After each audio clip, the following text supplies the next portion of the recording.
Latest wages figures, which I understand have shown a 0.5% growth. Here's Treasurer Josh Frydenberg. Creating 80,000 new apprentices and paying back Labor's debt. And we're doing all of that without increasing taxes. And the same cannot be said of Bill Shorten and the Labor Party. The Labor Party will tax your aspiration, they'll tax your inspiration, and they'll tax your perspiration.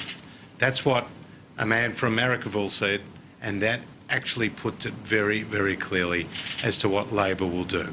They will tax your aspiration, they'll tax your inspiration, they'll tax your perspiration and make it more difficult for you to get ahead. Any questions?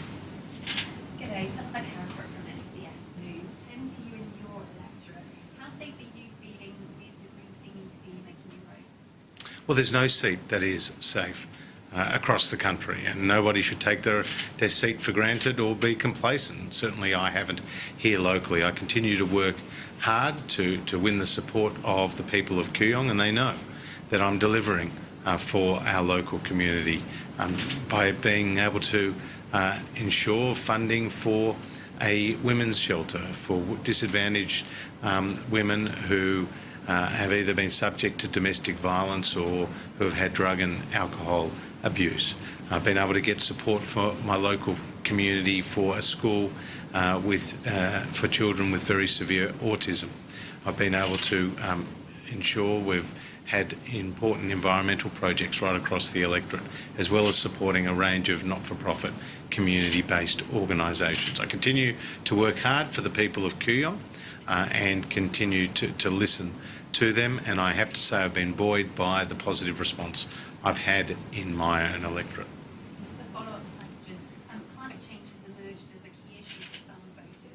How confident are you that the coalition has convinced those people that your policies will tackle the issue? Well, we take our international commitments very seriously, and we've outlined a $3.5 billion climate solutions package.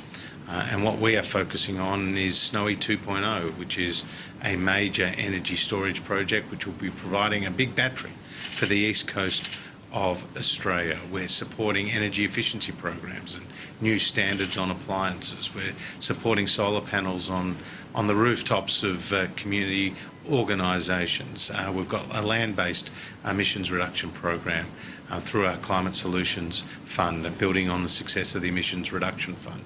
So we have a suite of measures that will ensure we meet and beat our 2020 target as well as our 2030 target.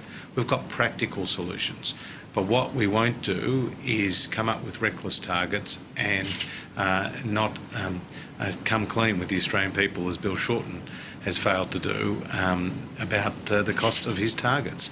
And that's a real contrast between the party. Bill Shorten will promise you the world, but the reality is policies will make Australia weaker and will hurt the economy. On wages, are you happy with the rate of wage increases in Australia? And secondly, what would the That's the Treasurer Josh Frydenberg confirming that wages growth was 0.5%, just 1% for the March quarter. That's lower than some expectations. Of course, we've got very low inflation in this country at the moment, low wages growth.